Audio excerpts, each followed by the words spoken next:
les héros dans Ravenswatch, c'est vraiment une pierre angulaire de la construction du jeu.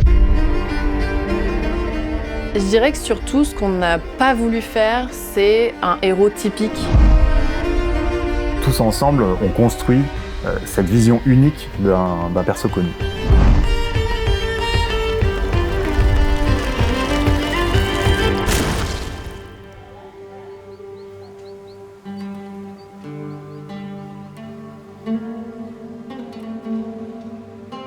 Alors pastèque, c'est la contraction de mon nom, Passo, et du mot technologie. Donc ça fait le mot pastèque, et ça faisait un joli jeu de mots en français pour faire un logo rigolo.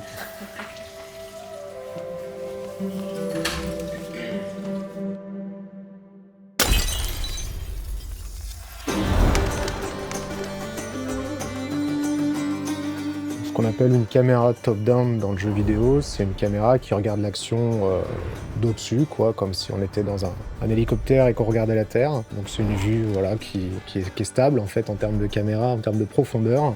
Ça définit pas forcément un genre de jeu parce on peut qualifier, on peut classer dedans les vieux jeux Zelda, les mêmes Pokémon, aussi bien que Starcraft ou Diablo. La caméra top-down, ça implique des choses en termes de contrôle déjà du héros en fait. Donc ça se situe plus en termes de 2D, en termes de déplacement, et aussi en termes d'action, les attaques, etc. vont tous se poser sur le sol. On peut avoir de la hauteur et du dénivelé, mais en général, on ne l'utilise pas autant que sur un jeu à la troisième personne, par exemple. Ce qui change pas vraiment, c'est qu'un character design, dans tous les cas, ça doit avoir une silhouette et une palette de couleurs définie qui rend unique et reconnaissable le personnage. Par contre, en top-down, on va pas jouer sur les mêmes choses parce que, notamment, tout ce qui est le haut du corps, les épaules, le buste, le dos aussi, vont prendre une importance vraiment démesurée par rapport à si on voyait un personnage vu de côté. Ça m'arrive aussi de créer le personnage avec en tête, par exemple Scarlett, elle a des épaulières assez massives. Et ça, c'est voulu, c'est pour dire, en fait, sinon, elle serait un peu toute chétive et ce serait difficile d'avoir des formes marquantes et visibles de loin qui font que instantanément, on la reconnaît. J'ai envie de dire, on utilise les mêmes techniques que pour fabriquer un personnage dans tous les cas, sauf qu'on doit être vachement plus attentif à ce que la silhouette se découpe bien en voyant un personnage en plongée tout le temps. Ça pourrait vraiment être avec ça. Tu peux te mettre à l'intérieur et regarder par-dessus. Le L2 il est assez basique, les collisions elles sont assez droites. Donc c'est moi qui m'occupe de superviser la réalisation 3D des personnages. L'équipe est très bien rodée maintenant et c'est vraiment quelque chose que j'apprécie avec cette prod. C'est qu'on ait développé notre équipe artistique autour de gens qui sont talentueux et indépendants et en même temps tout à fait capables d'intégrer la boucle de discussion quand on est dans cette collaboration créative. Ça, c'est super.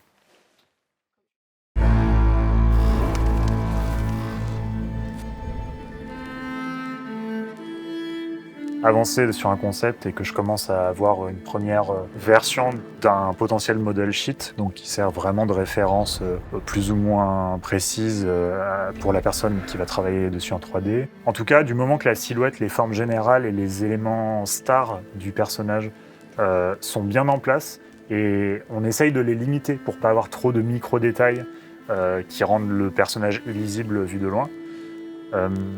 En général, c'est pas trop difficile de poster, de sonder un peu dans le studio, de dire voilà, j'ai fini cette version, vous en pensez quoi, et de dire c'est parti, en avant la modélisation.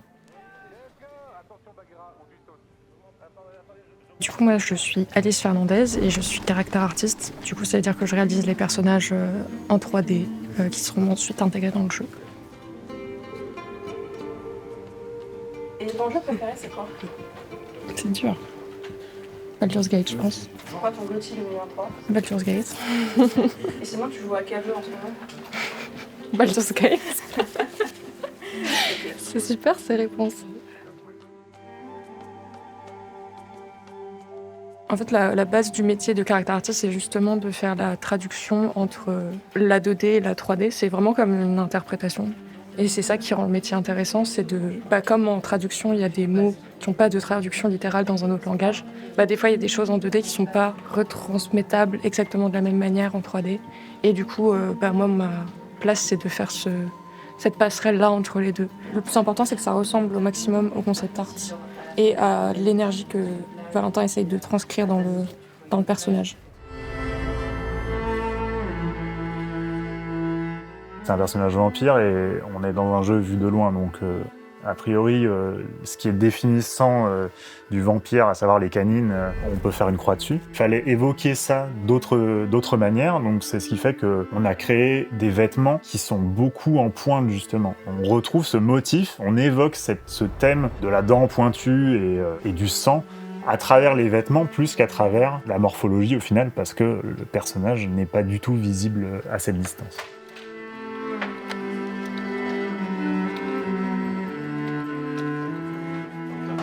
Sur le texturing, on apporte pas mal de lisibilité au volume, parce qu'en plus on a un shading dans le jeu, le cel shading notamment, qui va virer pas mal de cette lecture-là. Donc on va utiliser beaucoup de dégradés, beaucoup de fausses ombres bakées dans l'albédo pour les accentuer.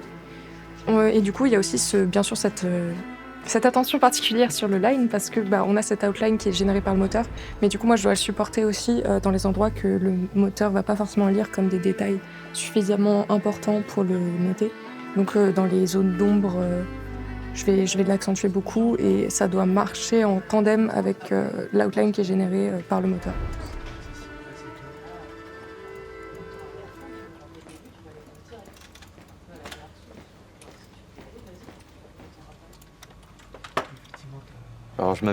Alors mon prénom c'est Étienne. Non, tu peux.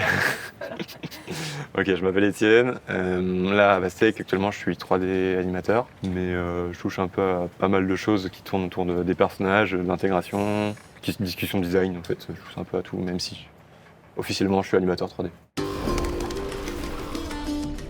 Déjà à la toute base, je reçois les personnages d'Alice, donc qui est en 3D, donc immobile, statique. Et je lui intègre principalement des bones, on appelle ça des bones, donc le squelette du personnage. Je le fais bouger en fonction de ça, et avec ça, je l'intègre dans le moteur. Là, Pas bon, non. Pas encore. Laisse-moi faire. D'ailleurs, t'as mis du noir dans la bouche ou pas? Ouais, je sais plus.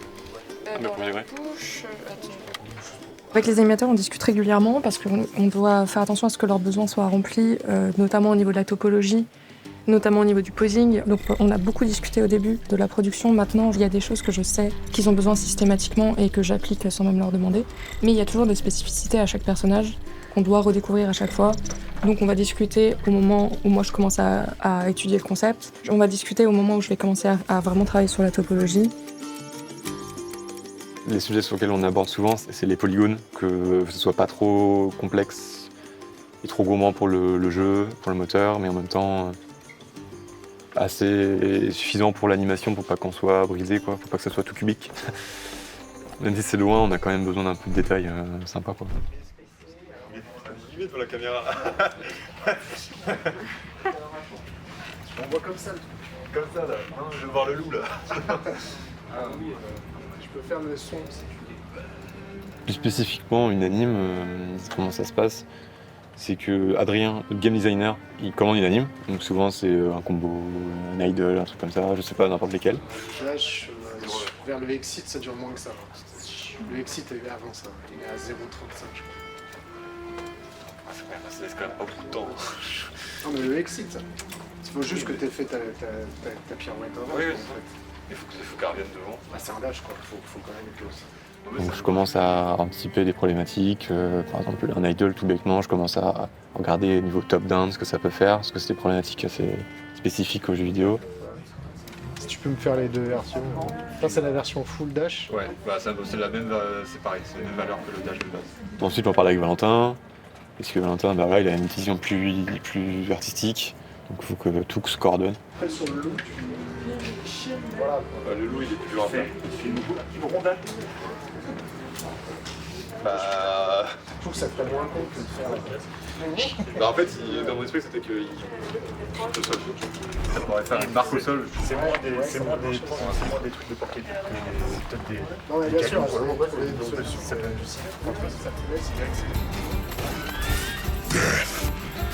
c'est. Back without a scratch. Plus précisément pour l'anime, c'est je commence par faire une pose qui me plaît, genre qui est en rapport avec le personnage et l'intention de l'anime. Donc, par exemple, un combo d'attaque, je vais commencer à faire des coups de griffe en avant, je vais faire 2-3 poses clés qui me paraissent très évidentes. À partir de ça, je commence à poser des timings de clés, donc à quel moment le joueur va appuyer, ça va déclencher ça. Donc ça joue très rapidement, souvent on parle de 0,1 seconde, c'est extrêmement rapide, il faut que ce soit beaucoup de ressenti. Après, à partir de là, une fois que c'est validé, je polish et là je rajoute tous les retards, toutes les capes, tous les cheveux, les machins, tous les détails.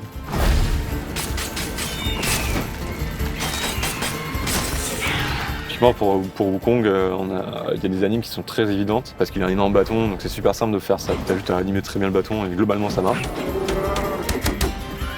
Il y a d'autres animes où ils n'utilisent pas le bâton et là c'est illisible possible parce qu'on utilise tes mains, sauf que les mains on les voit pas dans le jeu. Tellement loin et haut, en fait, on voit que la tête et les bâtons, quoi. C'est une des plus grosses problématiques, donc c'est pour ça qu'on se bat souvent pour essayer de rendre lisible le plus possible, quoi. On se rend vite compte quand même que dans les jeux vidéo top-down ultra dynamiques, ils ont souvent toujours les mêmes poses, ça reste très générique. Je veux dire, un coup d'épée, tu vas pas le faire de manière différente, tu vas pas réinventer la roue des fois, même s'il faut quand même trouver un juste milieu pour que ça, par exemple, le coup d'épée de Beowulf soit le coup d'épée de Beowulf et pas le coup d'épée de Link. Mais ça, c'est un peu la complexité du truc, mais c'est un peu la subtilité. Faut dire que j'ai changé les. Ouais, c'est ça. Avant, c'était 0.25, tu vois à quel moment j'ai calé à 0.2 sur Dash. Avec les animateurs, j'aime bien rentrer dans les détails vraiment de l'action. Le rythme du jeu et le gameplay fin, en fait, va vraiment leur donner des contraintes, souvent en termes de timing. Il y a vraiment des événements précis à avoir sur chaque animation de combat pour qu'on sente vraiment la dynamique du jeu. Des fois, c'est vraiment de manière très précise qu'il faut que l'animation dure tant. C'est vraiment de voir avec eux comment on peut marier à la fois l'élégance et toute la partie artistique en fait d'une animation avec les contraintes du gameplay qui sont des fois assez drastiques.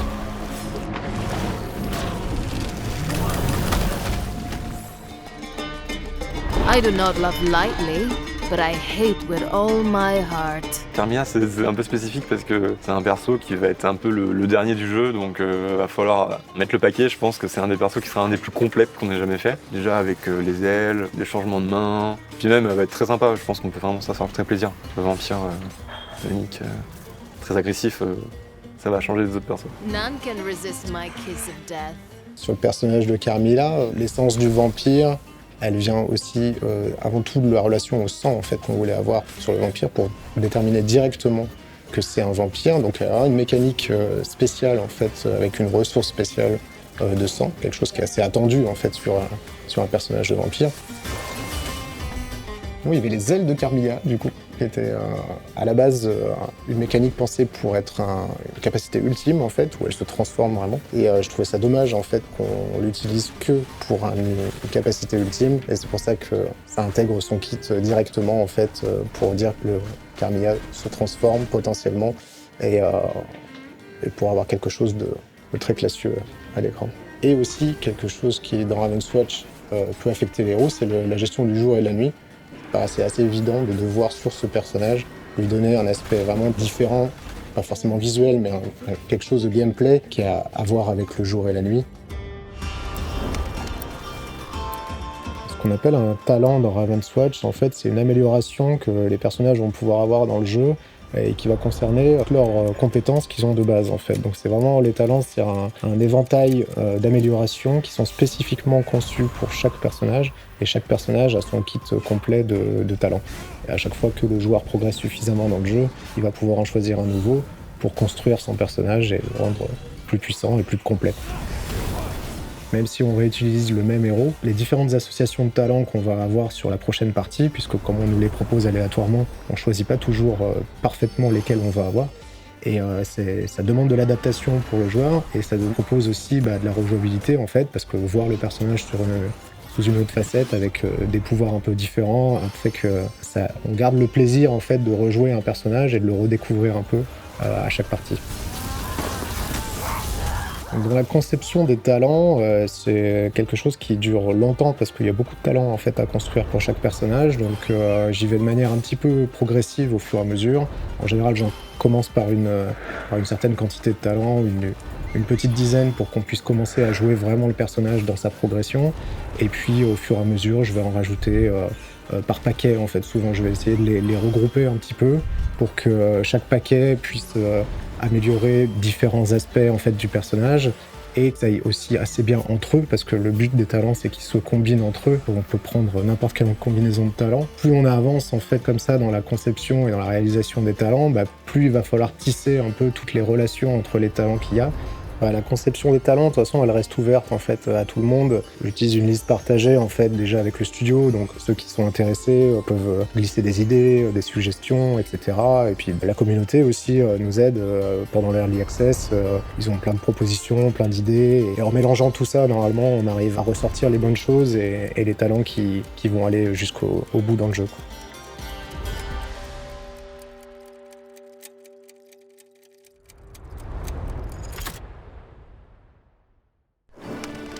Que le gameplay cherche déjà à raconter quelque chose sur le personnage. En fait, le challenge sur un projet comme Ravenswatch, c'est que c'est un jeu d'action. Les VFX dans les jeux vidéo, c'est les effets spéciaux, les effets visuels. Pour moi, un skin permet de s'approprier le personnage que t'aimes bien. Ravishing and ravenous. A deadly combination.